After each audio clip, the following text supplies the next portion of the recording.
प्रभु राम देव भगवान अल्लाह खुदा ईश आदि नाम एक ही शक्ति के हैं। वो कैसा है, कहां है, कैसे मिलता है, किसने देखा है? ये प्रश्नवाचक चिन्ह पूर्ण रूप से हटाने के लिए अवश्य सुनिए जगत गुरु तत्वदर्शी संत रामपाल जी महाराज के अमृत वचन, सर्व पवित्र धर्मों के पवित्र शास्त्रों के आधार पर। दर्शकों, सोचिए क्या हो जब जीवन में हर संभव प्रयास कर ले, हर साधना अपना ले, लेकिन फिर भी सुख और शांति से आप वंचित रहे। यही हाल था उन्नाव उत्तर प्रदेश के रहने वाले दीपू जी का। दीपू जी ने अपने जीवन में दुखों से निजात पाने के लिए हर संभव प्रयास किया। इन्होंने हर मंदिर में जाकर पूजा की, व्रत उपवास रखे, भजन कीर्तन किए, लेकिन फिर भी इन्हें दुखों से राहत नहीं मिली। दीपू जी ने श्री श्री रविशंकर और राधा स्वामी पंथ की साधना को भी अपनाया, लेकिन फिर भी इन्हें कोई लाभ नहीं हुआ। दर्शकों, आज दीपू जी का कहना है कि जब से मैंने संत रामपाल जी महाराज की शरण ग्रहण की है, तब से मेरी जिंदगी पूर्ण रूप से बदल गई है। मुझे आज सच्चा सद्गुरु मिल गया है। दर्शकों, आखिर दीपू जी ने श्री श्री रविशंकर और राधा स्वामी पंथ को छोड़कर संत रामपाल जी महाराज के शरण क्यों ग्रहण की? आइए जानते हैं इसके पीछे की सच्चाई क्या है। सुनते हैं दीपू जी की कहानी, उन्हीं की जुबानी। सर नमस्कार। नमस्कार सर। सर क्या नाम है आपका? दीपू दास। सर कहाँ से आए? मैं उन्नाव जिला और उत्तर प्रदेश से आया हूँ। सर संत रामपाल जी महाराज से नाम दीक्षा लेने से पहले क्या भक्ति साधना करते थे आप? सर मैं संत रामपाल जी महाराज से नाम दीक्षा लेने के पहले ओम नाम का जाप करता था, और उससे मेरे अंदर सिद्धियाँ आ गई थीं, जिसके कारण मेरे को जितने भी धर्म गुरु हैं सबके पास मैं गया था। मेरे को तलाश थी, परमात्मा को पाने की तड़प थी। मैं सबसे पहले दिव्य ज्योति जागृति संस्थान आशुतोष महाराज के पास गया, वहाँ भी देखा, वहाँ भी उनके अंदर भी कोई पावर मेरे को नहीं लगा। मैंने कबीर सागर, साखी, शबद रामायणी, अनुराग सागर, बीजक सब कुछ पढ़ रखा था। गुरु नानक देव की वाणी, गीता जी को सबको पढ़ रखा था। उसके आधार से कोई भी ऐसा संत मेरे को नहीं दिखा जो शास्त्र के आधार से भक्ति बताता हो। उसके आधार से फिर मैं उसी की तड़प में, परमात्मा की तड़प में निरंकार वाले के पास गया। वहाँ भी मांस वास खाते हैं, पैर छूते हैं एक दूसरे को, और ऐसा देख के कि कबीर साहब ने ऐसा तो कहीं भी नहीं किया है, ना बोला ऐसा, तो वहाँ भी मैं लौट के आ गया वापस। उसके बाद में मैं राधा स्वामी, धन सतगुरु, उनमें भी 1.5 साल तक रहा और 5 नाम का जाप किया। वहाँ भी कोई भी फ़ायदा नहीं मिला। फिर मेरी शादी हो गई 2011 में। तो मैं रो रहा था, बैठा बरामदे में बैठा और कुर्सी पे बैठा था और मेज पे रो रहा था, परमात्मा, मैं अपनी सिद्धि से देख रहा था कि पूरी पृथ्वी पे कोई भी गुरु नहीं है, धर्म गुरु, जो कबीर साहब के द्वारा बताए हुए मार्ग को बता सके। मेरे को सब चीज़ दिखती थी, पूरी पृथ्वी एक ग्लोब की तरह, जैसे ऐसे दिखती थी फिल्म की तरह, उसमें सब कुछ मैं सब देख रहा था। मेरे को ऐसे ही अचानक मैं रो रहा था, तड़प रहा था परमात्मा के लिए। मेरा मनुष्य का जीवन बर्बाद हो जाएगा, शादी भी हो गई, और ऐसा ही सोच रहा था कि कबीर साहब जो गुरु जी हैं अपने संत रामपाल जी महाराज हमारे, वो आसमान में मैं ऊपर की तरफ देखा, और मेरे नाते रिश्तेदार 3 दिन हुआ था, वो पल्ली पे ही बैठे थे। जब शादी के तीसरे दिन, मैं ऐसे तीसरे दिन सोच रहा था कि संत रामपाल जी महाराज आसमान से सीधे उतरे, हाथ में कुल्हाड़ी पकड़े थे, और मेरे से मैं उनको देखते ही जैसे मैं जड़ हो गया और स्टैचू बन गया, और मेरे हाथ पैर शरीर सब बंद गया और आंखें खुली हुई थी और ऐसे बंद गया। फिर मैं देखता हूँ कि वो बोलते हैं मुस्कुरा के मेरे से, दीपू चलो मैं तुम्हें बांस काट के देता हूँ। मैं उनको देख के मैं बोला, मुंह से नहीं बात हो रही थी, मैं बंद गया बिल्कुल जैसे, और वैसे मतलब हृदय से बात हो रही थी। बोले चलो तुम्हें मैं बांस काट के देता हूँ। मैंने कहा यार, मैं जैसे अपने मित्र से बात कर रहा हूँ, उनके शरीर से श्वेत यानी दूध की जैसा प्रकाश निकल रहा था। उनके सभी अंगों से सफ़ेद कुर्ता पजामा पहन रखा था, सभी शरीर से सारा प्रकाश निकल रहा था। उनकी उपस्थिति में मेरे को दीवाल का कोई पर्दा नहीं था, सारा आर पार दिखाई दे रहा था। वो बोलते हैं कि तू नहीं जाएगा बांस काटने? मैंने कहा मैं नहीं आपके साथ जाऊंगा, आपको मैं नहीं जानता हूँ। उनके आने से मेरे को डर वर सब भग गया था, आनंद आ रहा था, प्रफुल्लता थी, मन में उल्लास था। और वो जा रहे थे, बांस काट के लाए, और वो अर्थी बना रहे थे मेरे घर के पीछे में। मैं बोला ये क्या कर रहे हो आप? तो वो बोले देखते रहो। मैंने उनसे हंस के कहा कि अच्छा, वो दादी बीमार है ना प्रमोद की, हमारे मोहल्ले में, इसीलिए उनको ले जाने के लिए आए हो आप? चलो ले जाओ ले जाओ, वो अंधी है बेचारी को बहुत दुख है, दिखाई भी नहीं देता है, ले जाओ उनको। तो वो गुरुजी हंस के बोलने लगे, संत रामपाल जी महाराज कहने लगे नहीं नहीं, उनका नंबर नहीं है, अब तुम्हारा नंबर है। मैं बोला नहीं नहीं नहीं, मैं अभी नहीं जाऊंगा, अभी माँ बाप की सेवा भी नहीं की है, और ना ही अभी अभी मेरी तो 3 दिन शादी का हुआ है, बाद में आ जाना, ऐसे करने लगा। तो परमात्मा ने मेरे को समझाया, सदगुरु देव जी ने, मेरे संत रामपाल जी ने मेरे को समझाया कि संसार में क्या देख के तू खुश हो रहा है, यहाँ संसार में कोई भी अपना नहीं है, चल तू मेरे साथ में परमात्मा की भक्ति कर। मैं उनको पहले कभी भी जानता भी नहीं था कि ये कौन संत हैं, कहाँ रहते हैं, उनके बारे में मेरे को कुछ भी जानकारी नहीं थी। उसके बाद में संत रामपाल जी महाराज से मैंने प्रश्न किया कि आप क्या काल के दूत हो? बोले नहीं नहीं, क्योंकि मैंने कबीर सागर ये सब पढ़ा था, उसी के आधार से मैंने बोला कि आपके काल के दूत हो? बोले नहीं, मैं काल का दूत नहीं हूँ। फिर उन्होंने समझाया, मेरे को बहुत दिखाया, फिर बोले काल देखेगा कैसा होता है? मैंने कहा हाँ देखूंगा। उनकी जो आकृति होती है वो इनविजिबल होती है, तुरंत ही जैसे एक बहुत बड़ा तालाब जैसा होता है, उसमें से कचड़ा खून खच्चड़ ऐसे भरा पड़ा रहता है, उसमें से एक बहुत भयंकर आकृति निकल के आती है सामने। अब वो आकृति जैसे चपटा मुंह का है, और चपटे मुंह का है, उसके पूरे शरीर से जैसे कोई घाव वाव जैसा फोड़ा फट जाता है ऐसे था, पूरे शरीर में उसके घाव था, और वो सड़ा हुआ था बिल्कुल कतई, उसको गंध आ रही थी, बदबू आ रही थी। और वो मेरे को पकड़ लिया उसने पंजे में, और मैं झटपटाने लगा, रोने लगा कि है पर मम्मी पापा जितने भी बाहर बैठे थे, बचाओ बचाओ बचाओ, कोई भी मेरी तरफ नहीं देख रहा था। उसके बाद मैं उनसे जब कह लिया कि नहीं बचा रहे हैं, मैं आंसुओं की धार थी, कोई भी मेरी तरफ देख नहीं रहा था, और मेरे को दबा रहा था, वो हड्डियां चटक रही थी, आंसुओं की धार बंधी हुई थी। तभी मैंने कहा, जितने भी भाई हमारे बुआ मामा फूफा लगते थे सबसे कह लिया, मगर किसी ने मेरी तरफ ध्यान नहीं दिया। तभी तक मैंने देखा कि वो जिससे मैं कह रहा हूँ बचाओ बचाओ, पूरे गांव वालों को, उसका इतना बड़ा पंजा है, उसमें सबको पकड़ रखा है खाने के लिए। तब मेरे को परमात्मा, मैंने साखियाँ आखियाँ सब पढ़ी थी, तब मेरे को वो श्लोक याद आ गया कि कबीर साहब कहते हैं कि झूठे सुख को सुख कह मान रहा मन मोद, जगत चबेना काल का कुछ मुख में कुछ गोद।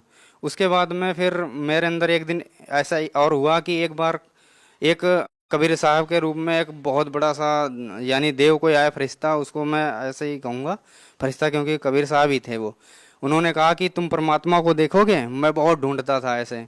मैंने कहा हाँ देखूंगा। तो उन्होंने क्या किया, मेरे पेट पे हाथ फेर दिया ऐसे, जैसे पेट पे हाथ फेरा, जैसे टीवी में नहीं वो आते हैं चित्र ये सब, ऐसे मेरे को पूरा जितना भी नदियाँ झरना पहाड़ पोखर पूरी पृथ्वी सब दिखाई देने लगा, सारे देश जितने भी जीव जंतु पृथ्वी पे सब कुछ दिखाई दिया, नदियाँ झरना बर्फ से ढकी हुई पहाड़ियाँ सब कुछ दिखाई दिया।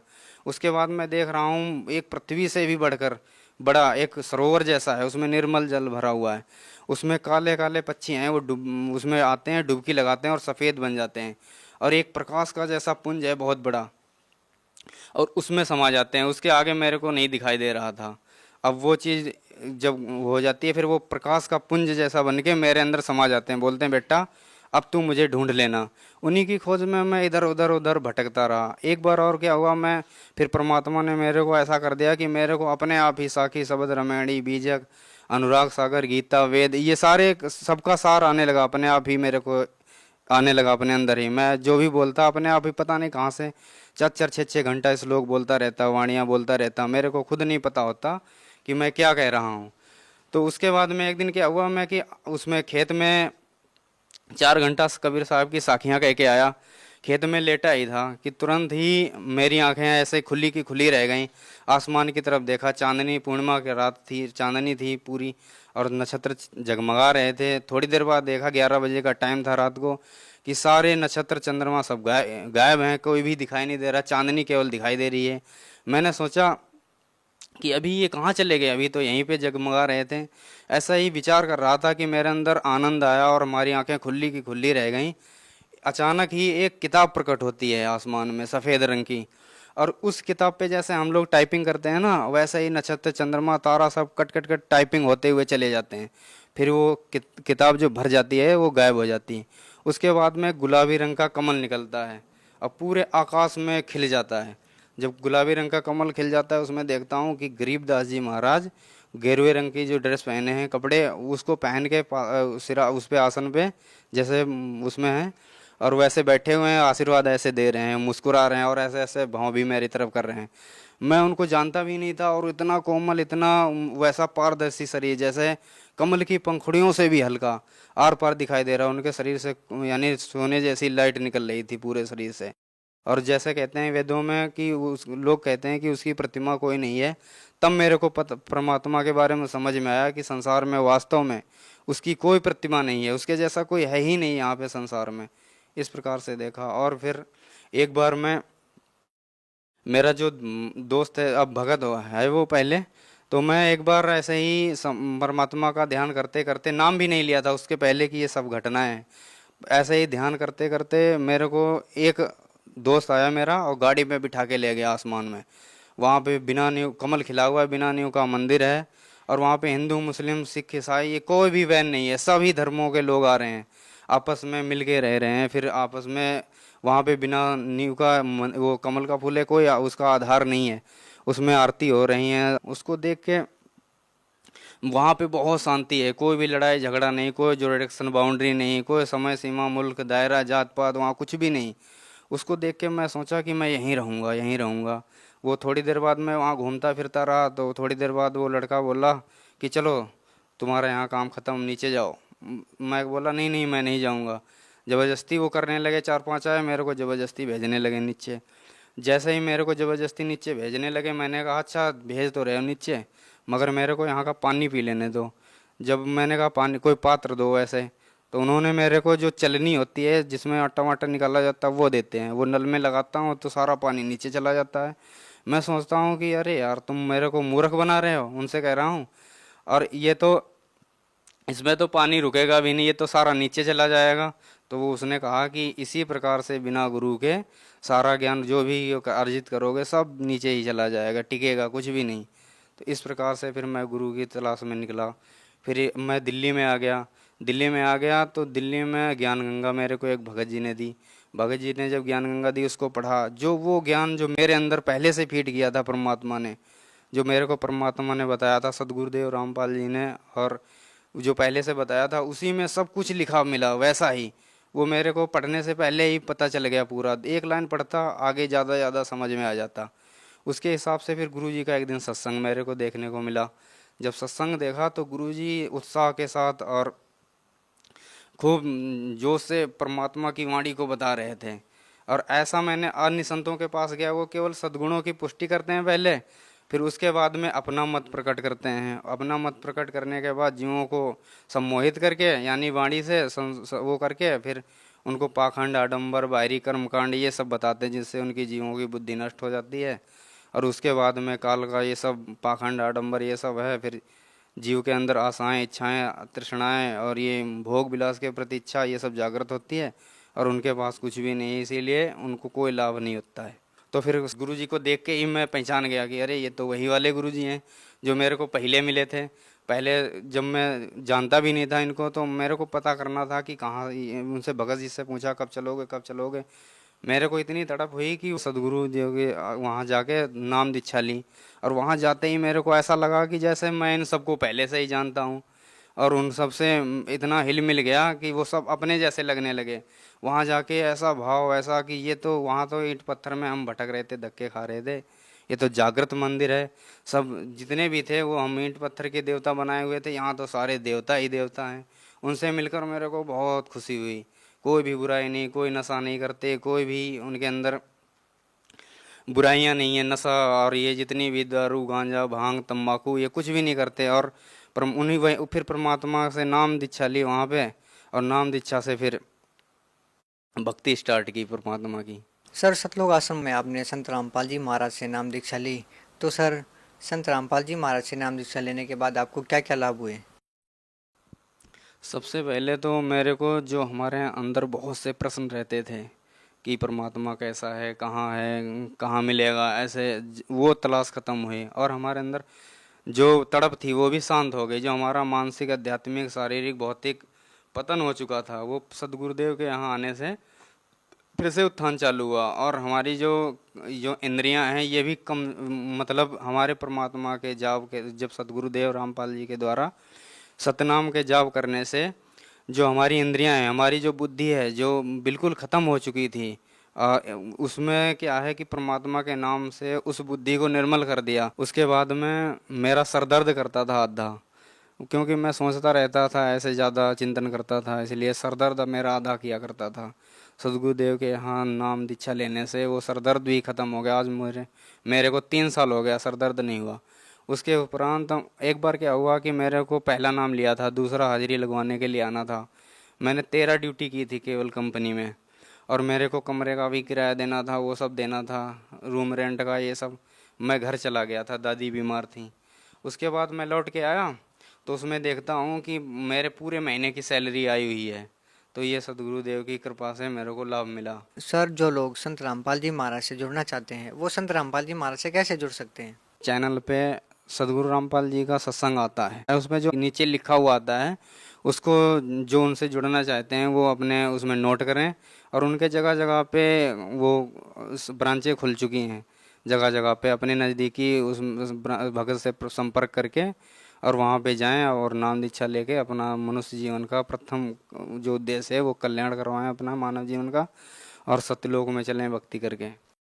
सर, यहाँ में एक और बात देखने को मिलती है कि संत रामपाल जी महाराज जी के शिष्य गीता, वेद, पुराण, बाइबिल सभी धर्मशास्त्रों के बारे में बहुत गहरा ज्ञान रखते हैं, जबकि देखा जाता है कि आज के समाज में जैसे कंप्यूटर युग चल रहा है, सर इस युग में धर्मशास्त्रों के बारे में इतना ध्यान नहीं दिया जाता। लेकिन सर, संत रामपाल जी महाराज जी के शिष्य सभी धर्मों के शास्त्रों के बारे में इतनी गहरी जानकारी रखते हैं, सर क्या कारण है?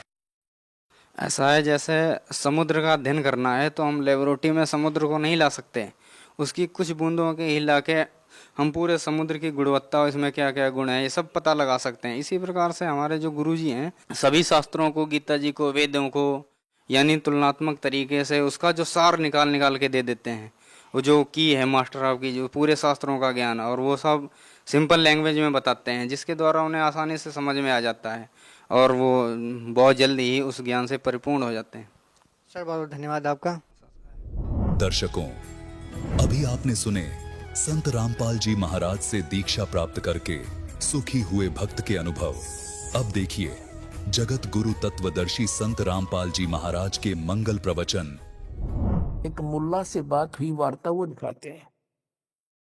एक बहुत पुरानी साखी है, बहुत पुरानी। ये देखो इसका रंग भी कैसा हो रहा है, कागज भी पाटन हो रहा है, बहुत पुरानी है। और इसका यहां से भी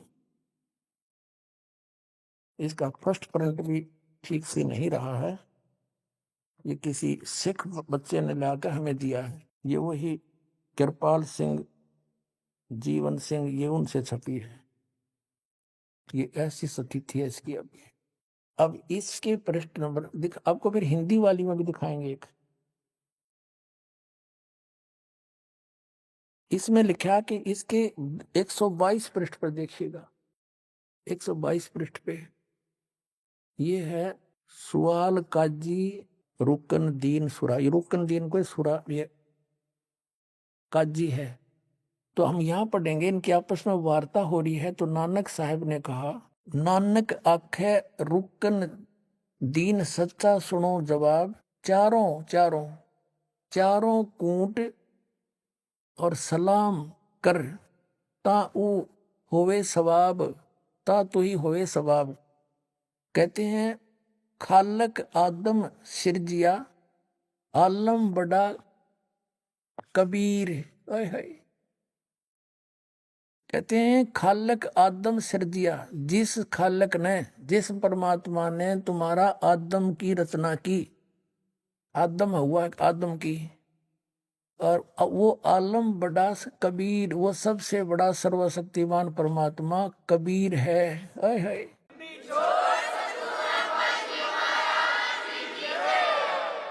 और फिर कहा कि कायम दायम और कुदरती और सिर पीरा दे पीर, सब गुरुआं के गुरु और आलम बड़ा कबीर।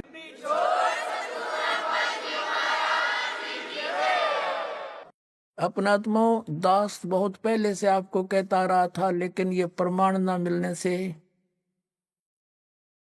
दास को तो विश्वास था, लेकिन आम जनसाधारण नहीं मान सके था। अब दास ने पहले से बताया, क्योंकि जो सूक्ष्म वेद में आदरणीय गरीबदास साहिब जी ने लिखा वो फाइनल है, गॉड गिवन है, कबीर गॉड गिवन ज्ञान है आदरणीय गरीबदास साहिब जी का, परम पूज्य कबीर परमेश्वर द्वारा, वो झूठा नहीं हो सकता। दास ने आपको बताया कि ये सबसे पहले राजा अम्बरीश थे, सतयुग में राजा अम्बरीश थे नानक जी, और फिर ये त्रेता में राजा जनक हुए, और इस साखी में, जन्म साखी में ये भी प्रमाण आपको दिखाते हैं, देखिएगा। और फिर नानक जी बने सुल्तानपुर में। ये जो सबसे बड़ी साखी है, ये जो अभी आपको दिखाई थी, इसकी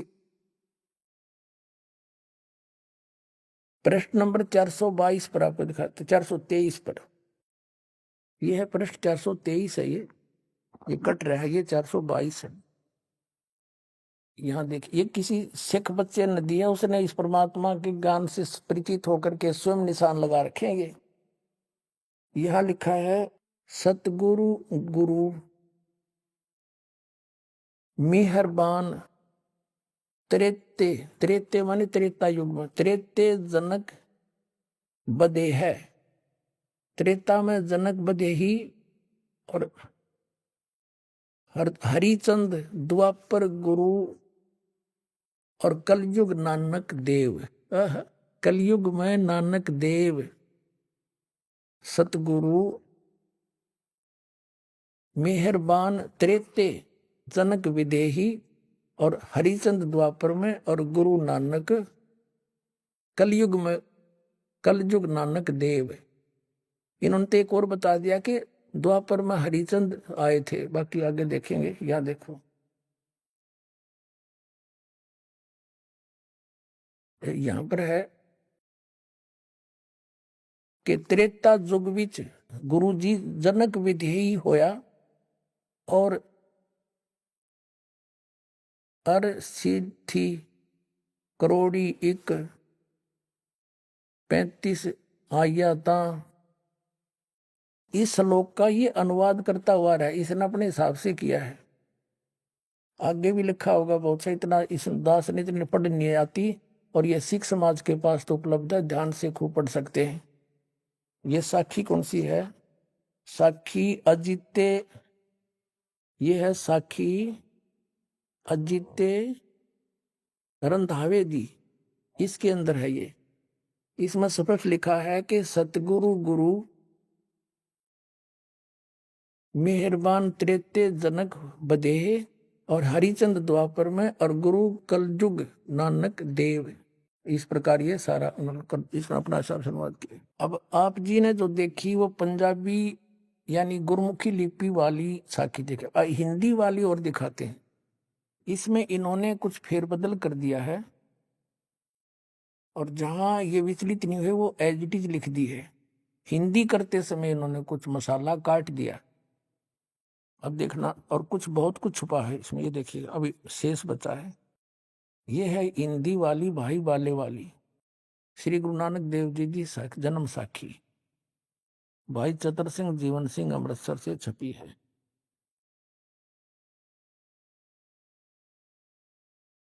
ये भाई बाले वाली श्री गुरु नानक देव जी की जन्म साखी, पंजे साहिब 10 पातशाह का जीवन संपूर्ण साखियां सही दर्ज है। प्रकाशक हैं भाई चतर सिंह जीवन सिंह अमृतसर। ये यहां से छपी है।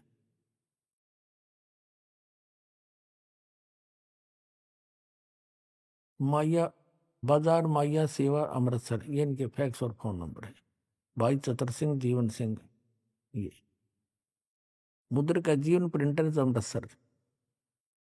इसमें हिंदी में और पढ़ी आराम से आनंद आओगा आपको। ये है पृष्ठ 197 पे, 197 पे, सवाल काजी रुकनदीन सूरा के, नानक साहिब जी से कोई सवाल किया, जवाब श्री गुरु नानक देव जी का। हम यहां से पढ़ेंगे अपने काम का। नानक आखे रुकन दीन सच्चा सुनो जवाब, चारों कोट सलाम करता ही ता तू ही होवे सबाब। अब 198 पे साखी मक्के मदीने की, वो नीचे है 198 पे, पृष्ठ 198 पे। अब खालक आदम सिरजिया, यानी जिस भगवान ने आदम की उत्पत्ति की, आलम बड़ा कबीर, वो सबसे बड़ा परमात्मा कबीर है। अब यहाँ मुसलमान भाई कबीर का अर्थ बड़ा करते हैं, तो नानक साहब ने यह समस्या हल कर दी है कि वड्डा कबीर, इसका अर्थ भी करना भूल जाओगे कि इस कबीर का अर्थ बड़ा होगा, कर दिया होगा यहाँ पर। खालक आदम सिरजिया आलम बड़ा कबीर, और कायम दायम कुदरती सिर, कुदरती सिर पीरा दे पीर।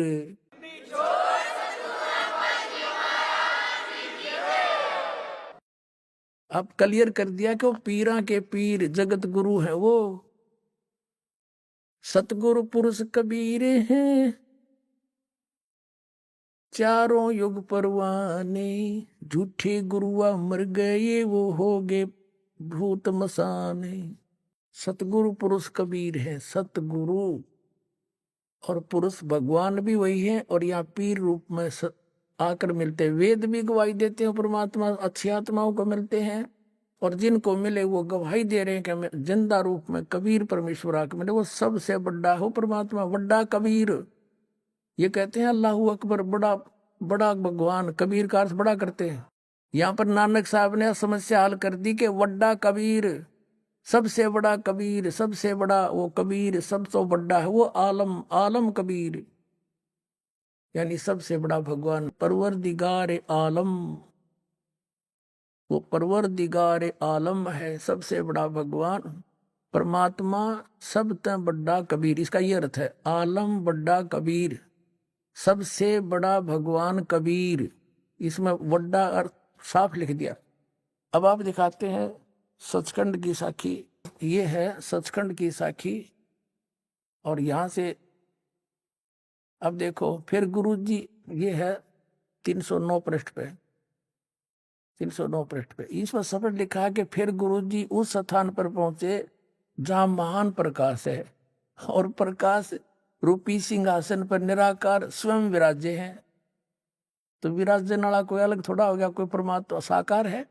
तो ये धन धन सतगुरु राधा स्वामी वाले, जय गुरुदेव वाले इस वाणी को इसको समझ नहीं सके, वो प्रकाश प्रकाश का रोड़ा मचाने लगे। इधर के वहां बैठे हैं, उस पर विराजमान है वो भगवान, और देवी देवता अवतार अपने अपने हाथ बांधे हुए आज्ञा की प्रतीक्षा में खड़े हैं। वह प्रकाश लाखों चंद्रमाओं के प्रकाश से परम सुखदाई है, शीतल प्रकाश है।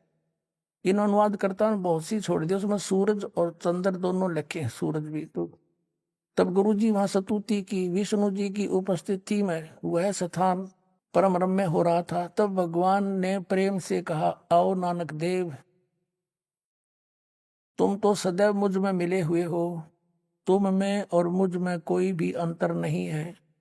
तुमको सतनाम की उपदेश के लिए संसार में भेजा है। तब गुरु जी कहा कि हे सर्वज्ञ, जहां आपकी आज्ञा थी वहां सतनाम का प्रकाश मैंने किया है, और जहां जो आज्ञा होगी वहां मैं पूर्ण करूंगा। यह कहकर गुरु जी ने ये शब्द कहा। अब आप जी को दिखाते हैं पवित्र कबीर सागर में, और गुरु ग्रंथ साहिब के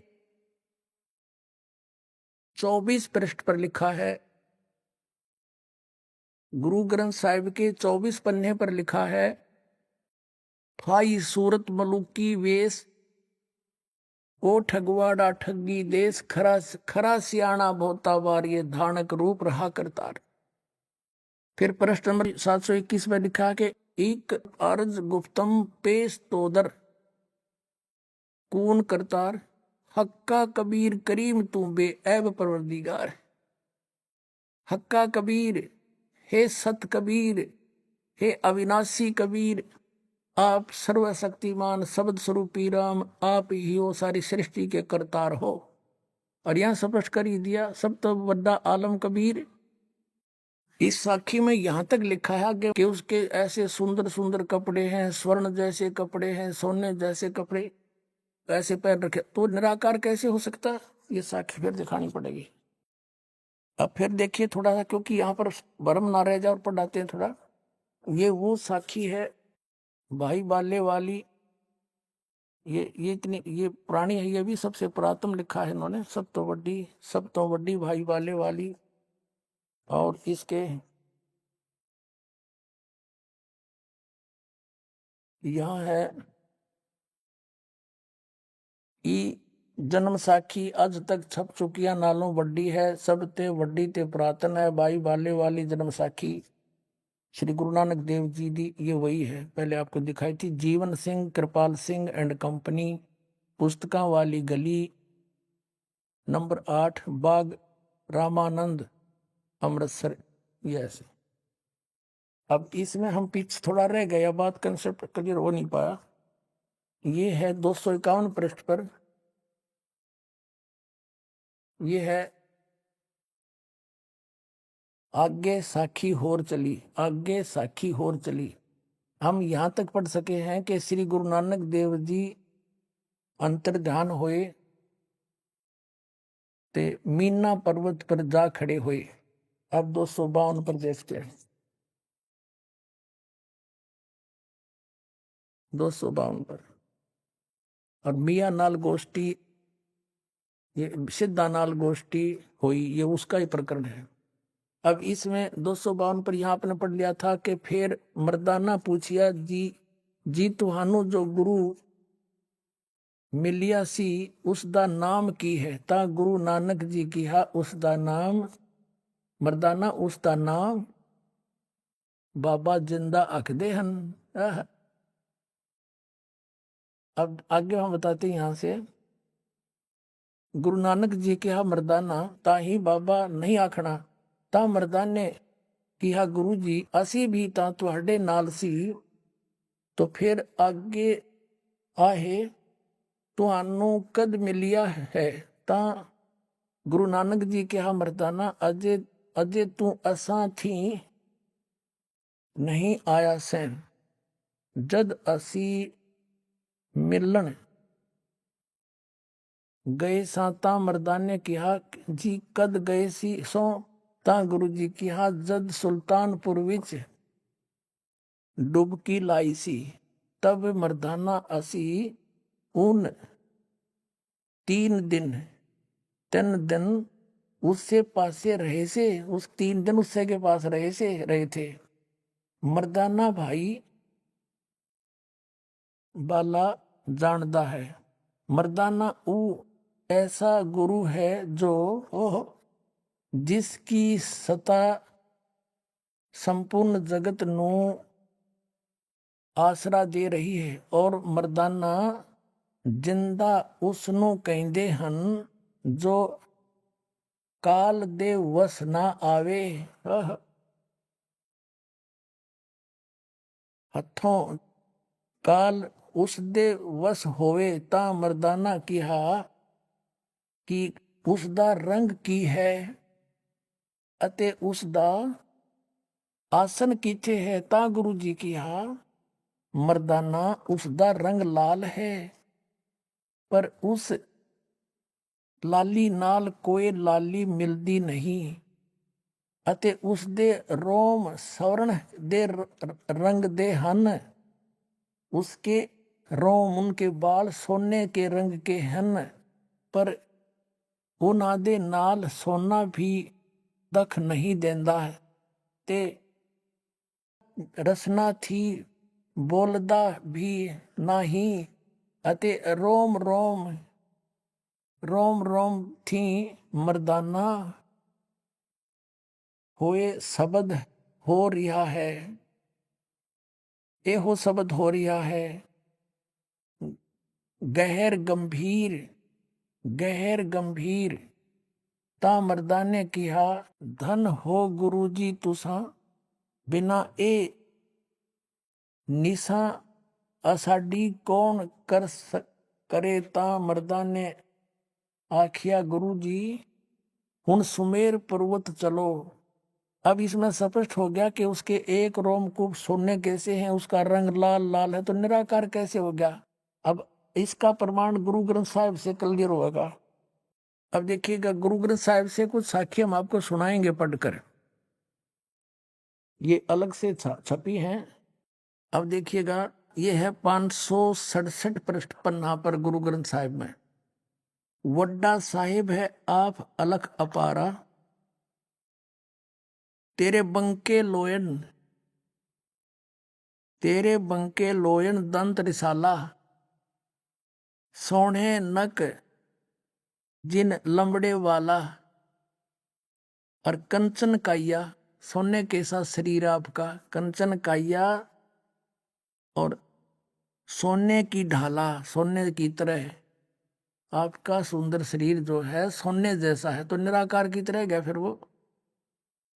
और सोवन ढाला कृष्ण माला, जप हु तुसी सले हिलो, बंके लोयन दंत रिसाला। फिर क्या बताता है, क्या लिखा कि जम द्वार न होई खड़िया, सिख सुनो में ही लिहो वाणी। फिर लिखा कि हंसा हंसा बग्गा बग्गा, लह मन की जाला, और बंके लोयन दंत रिसाला। और फिर आपको और दिखाते हैं, गुरु ग्रंथ साहिब में एक जगह लिखा है, बागे कापड़ और बोले बैन। बताओ, और फिर भी नहीं होगा ये राधा स्वामी वाले भगवान निराकार, गुरु ग्रंथ साहिब में लिख रखा है निराकार। अब देखिएगा, ये पृष्ठ 1257 पन्ना पर गुरु श्री गुरु ग्रंथ साहिब के। बागे कापड़ बोले बैन, बागे माने सफेद, बुगले जैसे बुग, नुकारा से सफेद बुग पहन रहा भाई। बागे कापड़ बोले बैन, सफेद कपड़े और बोले, और लंबा नक काले तेरे नैन। लंबा नक और काले तेरे नैन, कब हु साहिब देखा बहन। नानक साहिब जी कह रहे मेला पहला ही। फिर कहे, उड़ उड़ा उड़ा चढ़ा आसमान, साहिब समर्थ तेरे ताण। जल थल डूंगर देखा तीर, थान थनंतर साहिब वीर। वैसे यहाँ साहिब कबीर है, यहाँ थान थनंतर साहिब वीर। इस श्लोक में, इस शब्द में 2 बार वीर लिखा है। ये महापुरुष की वाणी है, किसी आम व्यक्ति की नहीं, जिसमें किसी भी शब्द में 2 बार अंत में एक वर्ड नहीं आता। थान थनंतर साहिब वीर, साहिब कबीर लिखा होना चाहिए था यहाँ पर। फिर कहा कि जिन तन साज दिए नाल खम्ब, अति तृष्णा उड़े की ढंज। नदर करे ता बंधा धीर, जेव विखाले त्यों वेखा वीर। ये 2 बार वीर आ गया 2 सेंटेंसों में, यहाँ देखना था। इसमें जीव विखाले त्यों देखा वीर, और वहां लिखना था थान थनांतर साहिब कबीर। न ईतन जाएगा न जाएगे खम्ब, पौन पानी अग्नि संबंध। नानक कर्म हुए जपिए कर गुरु पीर, सच्चा समावे हुए अमीर। और भी बहुत सी। फिर आगे इसी पृष्ठ पे 1257 पर स्पष्ट लिखा है कि निरंकार आकार है, आपे आप भ्रम भुलावे। जिस वो निरंकार, ये निरंकार मानने प्रकाश है, प्रकाश ने, और ये कहें वो निरंकार आकार है, और उस प्रकाश के अंदर वो विष्णु भगवान बैठे हैं। विष्णु का अर्थ ये त्रिलोक की विष्णु नहीं है यहाँ पर संतों की वाणी में, इसका तो रोल नहीं होता। विष्णु का अर्थ होता सर्वपालक, कुल का मालिक। तो विष्णु जैसे होम मिनिस्टर तो सेंटर का भी होता है, और होम मिनिस्टर प्रांत का भी होता है। तो यहाँ होम मिनिस्टर ये सेंटर वाले की बात करे, समझ लो प्रधानमंत्री की। और भी बहुत से प्रमाण है, आपको दिखाते हैं। पृष्ठ नंबर 731 पर गुरु ग्रंथ साहिब में लिखा है कि आपे कंडा और तोल तराजी, आपे तोलन हारा, आपे देखे आपे बुझे, आपे है बंजारा, आपे है बंजारा। अंधला नीच जात परदेसी, खिन आवे तुल जावे, ताकि संगत नानक रहंदा, और क्यों कर मुंडा पावे।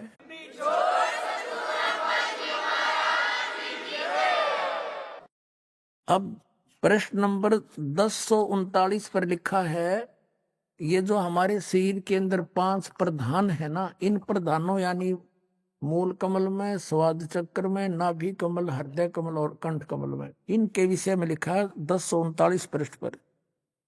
इसमें लिखा है कि देही नगरी उत्तम थाना, ये देही शरीर रूपी नगरी उत्तम स्थान है, और पंच लोक बसे प्रधाना, ये 5 लोका के प्रधान इसके इनसे कनेक्टेड हैं, जैसे चैनल बने होते हैं। ये है राग है मारू सालहे साले, और महला पहला 1039 पृष्ठ पे। तो पुण्यात्माओं, आगे पृष्ठ नंबर 1040 पर लिखा है कि पंच शब्द जुणकार निरालम पर भी आपे वाई सुनाइया। अब ये अनहद नादू बाजे रुण जुन जुनकारे, राम तेरे मनोर मेरा मनु। फिर क्या बताया है कि बिन सतगुर बैठे मुक्ति ना हुई। महला पहला 946 पृष्ठ पर स्पष्ट किया कि गुरु बिना मुक्ति नहीं हो सकती। और फिर है प्रश्न नंबर 879 पर, मन ही जोत जोत में मनुआ, पंच मिले गुरु भाई, और नानक तिनके सद बलिहारी, जिन एक शब्द ले लाई। कहते ये 5 जो शब्द हैं ये वो शब्द नहीं है, अलंकार ओंकार नहीं।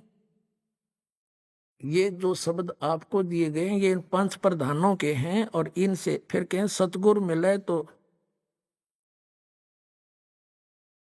और हमें सतगुरु मिलिया दीक्षा दीनी।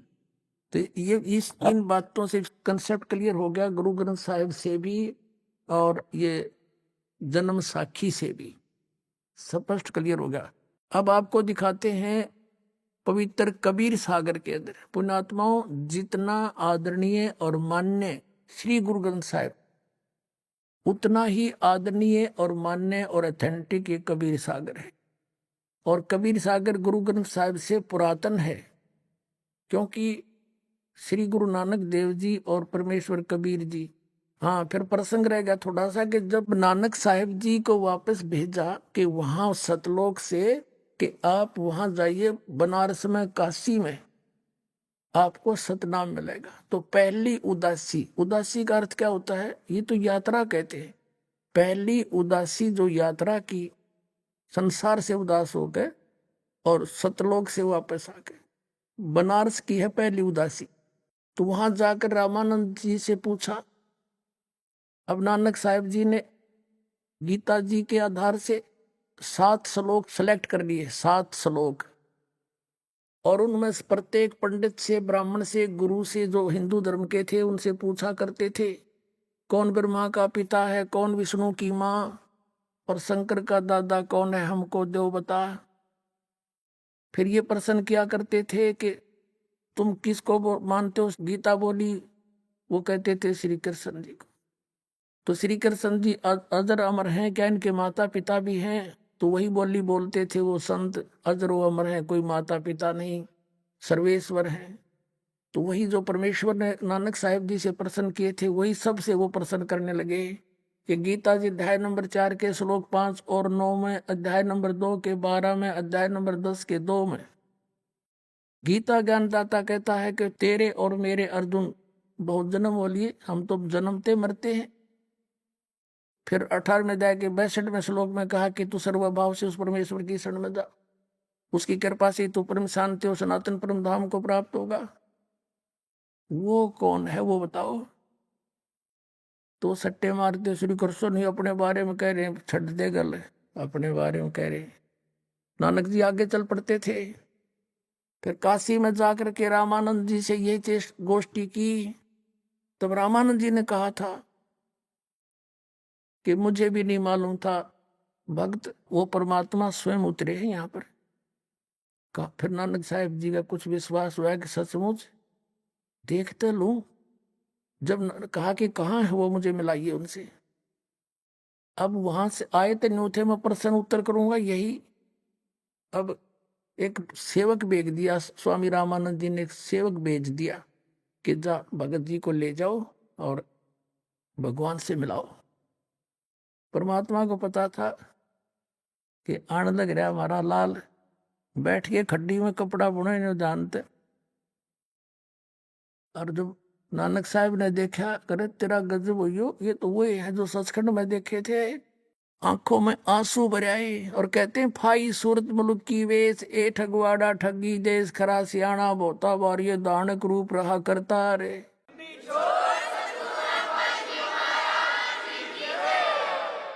लोगों आ जाओ देख लो, भगवान यू बैठा, ये बैठा। अब आदरणीय गरीबदास साहिब जी ने भी कहा है, झांकी वे कबीर की नानक की वाह, और वह सिखा के गल पड़ी कौन छुटावे था। नानक साहब ने कहा था, वाहे गुरु सतनाम मिलेगा, क्योंकि सतलोक में सचखंड में मालिक ने बताया था कि ये सतनाम इतना इम्पोर्टेंट और वैल्यूएबल है, इसके जाप से मोक्ष डेफिनेट है। और ये भी कह दिया था पुण्यात्मा, अभी इसको किसी को बताना नहीं, यदि तुम अभी बता दोगे तो राज खुल जाएगा। अभी आपने सुने संत रामपाल जी महाराज के मंगल प्रवचन। आइए अब सुनते हैं संत रामपाल जी महाराज से नाम दीक्षा लेकर सतभक्ति करके अद्भुत लाभ प्राप्त करने वाले अनुयायी के विचार। दर्शकों, क्या आपने कभी सोचा है कि बचपन से आध्यात्मिकता में रुचि और देवी देवताओं की भक्ति करने के बावजूद मानसिक शांति और भगवान की प्राप्ति क्यों नहीं होती? एक ऐसी कहानी है सुभाष सैनी जी की, जो हनुमानगढ़ के निवासी हैं। सुभाष जी ने हनुमान जी, गोगा जी और रामदेव जी की पूजा की, देवी देवताओं की आराधना में जीवन समर्पित किया, लेकिन सालों की भक्ति के बावजूद उन्हें न तो भगवान की प्राप्ति हुई और न ही कोई विशेष लाभ मिला। फिर उनकी जिंदगी में बदलाव तब आया जब उन्होंने संत रामपाल जी महाराज का अद्भुत ज्ञान सुना, जो आज तक सुभाष जी ने अपने जीवन में कभी नहीं सुना था। इससे प्रेरित होकर उन्होंने नाम दीक्षा ली। इसके बाद इनके जीवन में वो सुख और शांति आई जो वे वर्षों की साधना से नहीं पा सके थे। आखिर ऐसा क्या था संत रामपाल जी महाराज के ज्ञान में, जिसने सुभाष सैनी जी के जीवन को पूरी तरह बदल दिया? आइए सुनते हैं सुभाष सैनी जी की कहानी उन्हीं की जुबानी। सर नमस्कार। नमस्कार सर। सर क्या नाम है आपका? मेरा नाम सर सुभाष दास सैनी है, गांव टिब्बी, जिला हनुमानगढ़, राजस्थान का निवासी हूँ। सर संत रामपाल जी महाराज से नाम दीक्षा लेने से पहले आप क्या भक्ति साधना करते थे? सर मैं पूर्ण संत सतुर रामपाल जी महाराज से नाम दीक्षा लेने से पहले जितनी भी समाज में देवी देवताओं की पूजा था वो मैं किया करता था, विशेष करके हनुमान जी, गोगा जी, रामदेव जी। सर कितने साल आपने वो साधनाएं की? सर बचपन से ही हमारे घर में आध्यात्मिक की रुचि थी, हमारे परिवार में मेरे पापा मम्मी सारे, तो मैं बचपन से ही उन जो रूढ़िवादी जो थी धार्मिक क्रियाएं वो मैं कर रहा था बचपन से ही, जब से मेरे को समझ आई। सर उन पूजाओं को करने से आपको क्या लाभ मिला? सर मेरे को विशेष कोई लाभ नहीं मिला, क्योंकि जिस क्रिया से मैं जो क्रिया कर रहा था धार्मिक क्रिया, वो मैं मेरे भविष्य को सिक्योर करने के लिए कर रहा था। क्योंकि मैं एमए हो गई थी, मेरी बीएड हो गई कि मेरे को जॉब लगे। मैं हनुमान जी के पैदल भी जाता था, खाटू श्याम जी की भी गया, लेकिन बट मुझे उन क्रियाओं से ऐसा कोई लाभ नहीं मिला जिससे मुझे कोई संतुष्टि हो, तो मैं पूरी तरह से उनसे उदास सा हो गया था। सर संत रामपाल जी महाराज की शरण में कैसे आना हुआ? सर ये एक बहुत बड़ी विडंबना है कि मैं 2009 के अंदर मेरी ग्रेजुएशन चल रही थी हनुमानगढ़ के अंदर, और साथ में मैं कंप्यूटर का डिप्लोमा भी कर रहा था। तो वहाँ पे मुझे आश्रम की एक गाड़ी दिखाई दी, एक मेरा फ्रेंड मेरे साथ था, तो वहाँ से हमने एक पुस्तक खरीदी जिसका नाम था भक्ति का सौदागर, और साथ में उन्होंने एक पंपलेट भी दिया, अवश्य जानिए। तो मैंने उसको पढ़ा, मेरे फ्रेंड ने भी पढ़ा, हमने वो बुक घर ले आए। घर लाके पहले उसने पढ़ी, उसके बाद उसने मेरे को कहा कि सुभाष आप भी इसको पढ़िए। तो मैंने उसको पढ़ा, लेकिन मैंने उसको विशेष ध्यान नहीं दिया और रख दी इसको। उसके बाद सर कुछ दिनों के बाद मैं एक प्राइवेट जॉब लगा हरियाणा के अंदर, एलनाबाद तहसील सिरसा डिस्ट्रिक्ट के अंदर। तो वहाँ संडे के दिन मेरी छुट्टी थी वहाँ, तो मैं संडे के दिन मेरी दोस्त की दुकान थी, मैं वहाँ चला गया। वहाँ पड़ोस में ही एक भगत जी थे जिन्होंने नया नया नाम लिया था संत रामपाल जी महाराज से। तो उन्होंने आके ये सृष्टि रचना के बारे में बताया कि ये भक्ति करो, ये करो। तो जो बातें शिषपाल जी ने मेरे को बताई, ये बातें मैंने पहले उस बुक में पढ़ चुका था, मैं भक्ति का सौदागर। तो मेरे वो सीन याद आ गया। मैंने शिषपाल जी से कहा कि शिषपाल जी जो आप मेरे को ये ज्ञान बता रहे हो, ये ज्ञान ऐसी पुस्तक मैंने 2009 में मेरे को मिली थी, वो यही पर्सन थे। तो ज़रूर मैं आपके साथ जाऊंगा। तो मैंने उनसे पूछा जी आप कब जाओगे आश्रम? तो उन्होंने बोला कि अभी तो दीपावली का सीज़न है और मैं 15 एक महीने बाद जाऊंगा। तो मैंने उनको कहा भी मेरे को ज़रूर लेके जाना। तो सर वो दिन आ गया जिस दिन का मुझे बहुत सब्री से इंतज़ार था। वो दिन था 11 नवंबर 2011। तो मैं इनके साथ आश्रम गया, सतलोक आश्रम बरवाड़ा। तो मैंने वहाँ जब हम शाम को गए तो आश्रम की गाड़ी हमें रेलवे स्टेशन बरवाड़ा से आके लेके गई और हमने वहाँ जाके भोजन किया मैंने और शाम का सत्संग सुना। शाम का सत्संग सुनते ही रात को हम सो गए। सुबह उठते ही मैंने उनको कहा कि मुझे नामदान दिला दीजिए। इन्होंने कहा कि देखिए सुभाष जी ये नियम है, आप इन नियमों का यदि फॉलो कर सकते हो तो ही नाम लेना। मैंने उन नियमों को पढ़ा सर। पढ़ के मैंने बिल्कुल कहा कि सर मैं इन नियमों का पालन कर सकता हूं और मुझे नाम दिला दीजिए।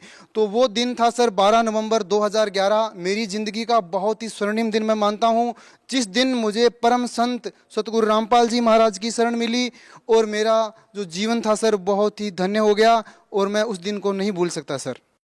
सर आप एक एजुकेटेड पर्सन है। संत रामपाल जी महाराज के सतलोक आश्रम की व्यवस्था के बारे में आपके क्या विचार हैं? कैसी व्यवस्था थी जब आप सतलोक आश्रम बरवाला में गए? सर उस टाइम जब मैं पहुंचा सतलोक आश्रम बरवाड़ा तो सर बहुत ही अच्छी व्यवस्था थी। मैं जहां गया तो मेरे जूते निकाल लिए। उन्होंने कहा भगत जी जूते यहाँ जमा होते हैं। मैंने जूते जमा करवा दिए। उसके बाद में कहा भगत जी यह आसन होता है, गद्दा बैठने के लिए दिया, रजाइयों की व्यवस्था थी। सर जैसी व्यवस्था एक घर में नहीं हो सकती। वहाँ नहाने के लिए लक्स साबुन थी, बहुत ही बढ़िया व्यवस्था थी। ऐसी सफाई घर में नहीं हो सकती सर। वहाँ कोई जातिवाद कुछ नहीं था सर। चाहे वो ऊंच जाति का है, चाहे वो कोई नीच जाति का है, चाहे वो करोड़पति है, चाहे वो अरबपति है, चाहे वो रिक्शा चालक है, वो वहीं बैठता था जहाँ आम स्टेज के सामने नीचे पंडाल पे गद्दे लगे होते थे और मेट लगी थी। सर ऐसा कुछ भी नहीं था वहाँ पे। बहुत ही समानता और एक बहुत ही स्वच्छ मैंने समाज देखा सर। ऐसा मैंने कहीं नहीं देखा। सर संत रामपाल जी महाराज से नाम दीक्षा लेने के बाद आपको क्या लाभ मिले? सर मैंने संत रामपाल जी महाराज की सत्संगों में सुना है कि इंसान 3 कारणों से भक्ति करता है। एक कारण होता है आध्यात्मिक कारण, एक होता है शारीरिक, एक होता है आर्थिक। तो सर मेरे को ये तीनों ही लाभ मिले। उससे पहले मैं जब इन देव देवताओं की भक्ति करता था तो मुझे विशेष लाभ नहीं मिला। तो मैं विशेष करके मैं मेरी लाइफ सिक्योर करने के लिए गया था। किसी ने कहा कि संतों की शरण में जाने से अगर वो आशीर्वाद दे देते हैं तो वो भला हो जाता है और आप जो मांगते हो वो मिल जाता है। तो मैं एक मेरी जॉब के लिए गया था कि मैं एजुकेटेड हूँ, मुझे अच्छी सी जॉब मिल जाए और मैं लाइफ में सेटल हो जाऊँ। तो मैंने उसके कुछ दिन बाद परमात्मा से अरदास लगाई कि सतगुरुदेव जी मुझ दास पे दया कीजिए, मेरा कोई ऐसा बिजनेस नहीं है, मेरी जॉब सिक्योर नहीं हो रही। तो संत रामपाल जी ने महाराज ने कहा बेटा ये भक्ति करो, परमात्मा सब कुछ देख रहा है, परमात्मा सब करेगा। और संत रामपाल जी महाराज की दया से मैं एक छोटा सा इंस्टीट्यूट किया। आज मेरा इंस्टीट्यूट पूरे हनुमानगढ़ डिस्ट्रिक्ट में टॉप पे है और मेरा बहुत ही बढ़िया बिजनेस है सर। मैं बहुत परमात्मा का आभारी हूँ, मुझे बहुत लाभ हुआ सर। सर और क्या लाभ मिले आपको? सर इसके अलावा मेरी लाइफ के अंदर बहुत यू टर्न आया सर। मैं मेरे बिजनेस के कंप्यूटर के पार्ट्स के लिए मैं हनुमानगढ़ डिस्ट्रिक्ट में जा रहा था। मेरा फ्रेंड मेरे बाइक पे था तो हम दोनों बाइक पे जा रहे थे। तो सामने से एक बाइक और आ रहा था और पास में एक बैलगाड़ी थी। तो बाई चांस मुझे नहीं दिखाई दिया या सामने वाले बाइक को नहीं दिखाई दिया और वो बैलगाड़ी को मैंने जैसे ही आउटटेक किया तो सामने से बाइक आ गया। वो बाइक और मेरे बाइक का जो पैर रखने का स्टैंड होता है वो आपस में भिड़ गई और इतनी जोर की आवाज़ हुई सर मैं बता नहीं सकता। मेरी आंखें बंद हो गई और सामने वाला बाइक निकल गया और मेरा बाइक निकल गया। डेफिनेटली मेरी उस दिन मौत होनी थी क्योंकि मेरा बाइक 80 की स्पीड था और सामने वाले का भी 80 की स्पीड था। लेकिन बट कुछ नहीं हुआ और परमात्मा की दया से हम दोनों बच गए और मैं मालिक का शुक्रिया अदा किया। उसके बाद सर एक लाइफ में मेरे और हुआ। मेरे अब की ये बात 2015 की है, 2015 जून की है। जून में पूरी गर्मी थी सर, इसलिए मैंने इंस्टीट्यूट के अंदर एसी लगवाने का विचार किया कि एसी लेके आते हैं, बच्चे बहुत ज़्यादा हैं लैब के अंदर, कुछ कंप्यूटर की गर्मी हो जाती है, इसलिए मैंने लैब में एसी रखने के लिए एसी लेके आया। मैं एसी हमारे पास गाड़ी थी, टर्बो गाड़ी थी, उसके अंदर एसी रखा हुआ था। तो ऐसी रखा हुआ था, रात का टाइम था, हम रात को 8 बजे आ रहे थे। सामने से एक गाय आ गई और पास में से एक ट्रक निकला। तो एकदम गाड़ी चला रहा था मेरा फ्रेंड, उसने एकदम कट मारा। तो हमें पता नहीं चला कि कब वो ट्रक निकल गया और कब वो गाय निकल गई। यानी कि मुझे वो बात याद आ गई जो एक मैंने इंटरव्यू सुना था अहलुवालिया जी का, कि परमात्मा ने वो गाड़ी छोटी कर दी। तो वही हादसा मेरे साथ हुआ कि परमात्मा ने हमारी गाड़ी छोटी कर दी। नहीं तो सर वो 12 चक्का टायर था, उसके हमारी गाड़ी अगर स्क्रैच हो जाती तो बट हमारा कुछ नहीं बनता, क्योंकि उस वह गाड़ी की स्पीड 120 थी उस टाइम। उसमें हम 4 और भी थे और चारों के चारे डेफिनेटली हमारी मौत होती। और सारों ने माना, उस दिन हम 3 व्यक्ति और भी बैठे थे, उन्होंने बोला कि आज आपके गुरुजी ने बचा लिया। मैंने वही नारा लगाया, सतगुरु बंदी छोड़ सतगुरु रामपाल जी महाराज की जय। गाड़ी रोक के हमने शुक्रिया अदा किया। और उस दिन तो सर डेफिनेटली मौत थी, पता नहीं कैसे हम बच गए, वो संत रामपाल जी महाराज की ही दया थी सर। सर, हिंदुस्तान में बहुत से धर्मगुरु हैं, उनके लाखों शिष्य भी हैं। संत रामपाल जी महाराज को ही क्यों चुना आपने? आप संत रामपाल जी महाराज में व अन्य धर्मगुरुओं में क्या भिन्नता पाते हैं? सर, आज हिंदुस्तान के अंदर लाखों गुरु हैं, आपकी बात बिल्कुल 100% सही है सर। लेकिन मैंने संत रामपाल जी महाराज, इससे पहले भी मैंने 2-3 संतों की शरण में गया था, लेकिन मुझे वो आध्यात्मिक सुख नहीं मिला। संत रामपाल जी महाराज की मैंने सारी सत्संगें पूरी ध्यान से सुनी। संत रामपाल जी महाराज क्या बताते हैं, जो शास्त्रों में लिखा है उसको बताते हैं कि देखो हमारे धर्म शास्त्रों में ये लिखा है और हमारे से ये करवाया जा रहा है। तो मैंने इसीलिए उनको चुना कि उनका ज्ञान सत्य है। जो भक्ति मार्ग जो बता रहे हैं उन्होंने वेदों में प्रमाण कर दिया। अगर हम हिंदू हैं तो हमें वेदों को मानना चाहिए, यदि मैं मुसलमान हूं तो मुझे कुरान शरीफ को मानना चाहिए, यदि मैं ईसाई हूं तो मुझे बाइबल को मानना चाहिए, यदि मैं सिख हूं तो गुरु ग्रंथ साहब को मानना चाहिए। संत रामपाल जी महाराज ने इन सभी धर्म शास्त्रों को खोल के रख दिया कि आप खुद निर्णय कर सकते हो। तो बट मैंने इसीलिए माना कि अगर वेदों में ये लिखा है कबीर परमात्मा है और 3 प्रकार से नाम दिया जाता है, वही संत रामपाल जी महाराज दे रहे हैं, कबीर वाणी में सिद्ध कर दिया। तो मैंने सर इसलिए मान लिया। मैं एक एजुकेटेड पर्सन होने के नाते मैंने उनको प्रमाण देखा और मैंने तनिक भी मिथ्या उसमें कुछ जाया नहीं किया टाइम, और मैंने उनसे विश्वास के साथ मैंने नाम ले लिया सर। और मैं बहुत ही शुक्रिया मानता हूँ सर उस टाइम को। सर, अगर सामाजिक सुधार की बात करें तो संत रामपाल जी महाराज किस प्रकार का समाज सुधार कर रहे हैं? उनका क्या योगदान है एक स्वच्छ समाज तैयार करने में? सर, संत रामपाल जी महाराज बहुत बड़े समाज सुधारक हैं। आज सरकार कितने रुपए कानून बनाने के लिए कर रही है, दहेज प्रथा को बंद करने के लिए, कन्या भ्रूण हत्या बंद करने के लिए, और नशा मुक्ति कितने केंद्र खोल रही है, कितना सरकार पैसा व्यय कर रही है। और संत रामपाल जी महाराज ने ये फ्री में कर रखा है। तो ये संत रामपाल जी महाराज और क्या कर रहे हैं? उनके 11 नियम है। प्रथम अगर कोई नाम लेता है तो उसमें 11 नियम है। उसमें ये लिखा है कि आप दहेज नहीं लेना है, आपको बीड़ी सिगरेट मांस तंबाकू ये बिल्कुल नहीं करना है सर। ये समाज की अच्छाई के लिए तो कर रहे हैं। और समाज को क्या इतना अच्छा मैसेज आ रहा है सर। आने वाली पीढ़ी, बहुत ही अच्छा समाज हमारे भारत में तैयार हो रहा है। आने वाली पीढ़ी, आज संत रामपाल जी महाराज के लाखों अनुयायी हैं। उनके एक छोटे से बच्चे से आप पूछ लीजिए कि आप अगर आपसे कोई बीड़ी मंगवाता है तो आप बीड़ी ला दोगे? तो वो बड़ा मन कर देगा कि नहीं, मैं बीड़ी नहीं ला दे सकता। संत रामपाल जी महाराज ने कहा है, यदि इन नियमों का पालन करता है वो ही मेरा शिष्य है, अन्यथा मेरा शिष्य नहीं है। यहाँ आने का उसका कोई औचित्य नहीं है, उसको आध्यात्मिक लाभ कुछ नहीं मिलेगा। यदि वो इन नियमों का पालन करता है तो ही मेरा शिष्य है, तो ही उसको आध्यात्मिक, शारीरिक और मानसिक जो भी लाभ होगा इन नियमों के अंदर रहकर ही होगा, बट नहीं होगा। ऐसा यदि कोई करता है तो वो पाप इकट्ठे कर रहा है। वो संत रामपाल जी महाराज का अनुयायी नहीं है सर। अगर वो ऐसा कर रहा है तो वो नहीं है, बिल्कुल नहीं है। सर, टेक्नोलॉजी का ज़माना है, साइंस ने बहुत तरक्की कर ली है। आप जैसे एजुकेटेड लोगों का मानना है कि जिस प्रकार के मिरेकल संत रामपाल जी महाराज से नाम दीक्षा लेने के बाद होते हैं वो एक साइंटिफिक चीज़ें हैं। आप क्या कहना चाहेंगे भगत समाज को व आप जैसे एजुकेटेड लोगों को? सर, मैं यही कहना चाहूँगा कि जहाँ साइंस खत्म होती है वहाँ परमात्मा का ज्ञान शुरू होता है। और साइंस एक अलग चीज़ है, परमात्मा का ज्ञान ऑथेंटिक है। साइंस माने या ना माने, लेकिन सर ये जरूर होता है। कंप्यूटर का युग है, मानता हूँ मैं इस बात को, लेकिन परमात्मा जो चाहे सो कर दे। ये इसके आगे सब फेल है सर। और परमात्मा जो चाहे सो कर सकता है सर। मैं इस बात से पूरी सहमत हूँ कि परमात्मा जो चाहता है वो कर सकता है सर। भगत समाज को क्या संदेश देना चाहेंगे? सर, मैं भगत समाज को यही संदेश देना चाहूँगा, जो मेरे दोस्त हैं, जो मेरा परिवार आज इसमें नहीं जुड़ा हुआ है, मैं उससे भी कहना चाहता हूँ कि आप सारे पढ़े लिखे हो, एजुकेटेड हो। अरे मेरी बात को मत समझो, लेकिन उस ज्ञान को समझ के, उस प्रमाणों को समझ के तो आप आ जाओ। कम से कम संत रामपाल जी महाराज अपनी ओर से कुछ नहीं कह रहे हैं, उनको शास्त्रों को दिखा रहे हैं, उनको तो मानो, उनको मान के तो आओ ना कम से कम। तो मैं यही कहूँगा कि इसमें तनिक भी देर न करें, जल्दी से जल्दी परम संत सतगुरु रामपाल जी महाराज की शरण में आके और अपना जो भक्ति लेके और अपना मोक्ष करवाएं सर। सर, बहुत बहुत धन्यवाद। Thank you sir, thank you.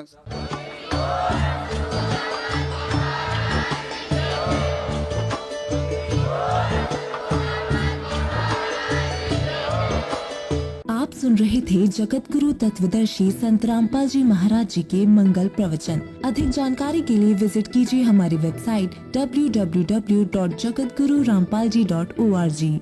संत रामपाल जी महाराज जी के शुभ आशीर्वाद से पूरे विश्व भर में 500 से भी ज्यादा नाम दीक्षा केंद्र हैं, जिन पर संत रामपाल जी महाराज जी द्वारा ऑनलाइन निशुल्क नाम दीक्षा दी जा रही है। अपने नजदीकी नाम दीक्षा केंद्र का पता करने के लिए संपर्क करें 8222880541।